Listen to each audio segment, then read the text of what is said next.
Hello and welcome to another CSD Fantasy YouTube video. Today will be a shorter video as I will be answering a couple of questions from @RedraftWarrior and @NickFaber1229.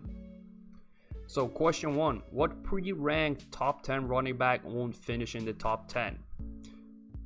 I have used the Pro Football Focus top 10 to decide which is the top 10 right now, and the guy I've plucked from that group is Ajayi. If we look at his numbers within a larger scope, I have him finishing somewhere in around RB15. His floor puts him as RB21, but there is a lot of health and team questions for a ton of guys ahead of him. His ceiling rankings is undoubtedly impacted by performing poorly before last year, so being ranked 49 there is a bit skewed. If we look at how he would have ranked in only 2016, he would have had the second highest floor with 9.7, just behind Ezekiel Elliott's 12. But with that, you get some sample size question with Ajayi.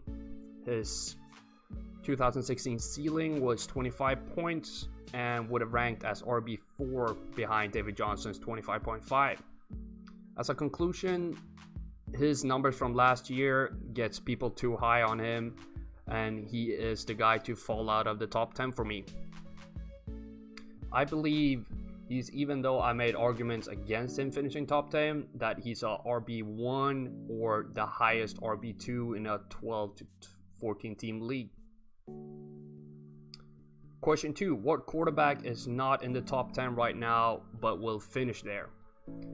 So once again, Pro Football Focus is top 10, and we have 10 names, and we're looking for a guy to get into this group. So for me, that is definitely Dak Prescott out of the Dallas Cowboys. BFF has him ranked as their 11th best QB, so that is kind of cheating a little bit, but I think a top 10 finish for him is not a reach at all. Prescott, even though he has a small sample size, had the 5th highest floor last year with 11.6 and the 11th highest ceiling with 25.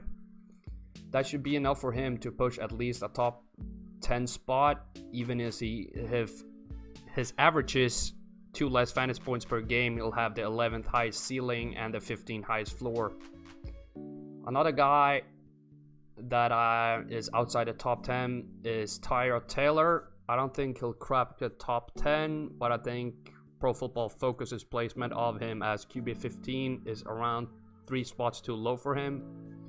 His ceiling going into 2017 is 24.8 points in a single game and 10.9 floor. Question 3, what receiver would you pick first out of these 5? So first, I'm gonna look at the standard scoring floor with Jordy Nelson at the top with 5.4, while Michael Thomas is second, but we all know his sample size is on the smaller side, so proceed with caution with him. For the ceiling, it's Jordy again with AJ Green close behind.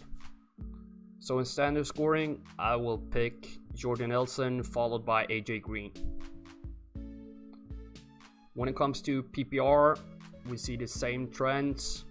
Jordy Nelson again tops over Michael Thomas. For the floor, once again, Michael Thomas has a small sample size, so err with caution. For the PPR ceiling, it's deja vu again with Nelson over AJ Green. So in conclusion, I would draft Jordy Nelson out of these 5 receivers in both standard and PPR.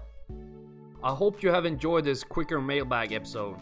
Thank you very much for watching, and as always, the spreadsheets are dark and full of terror.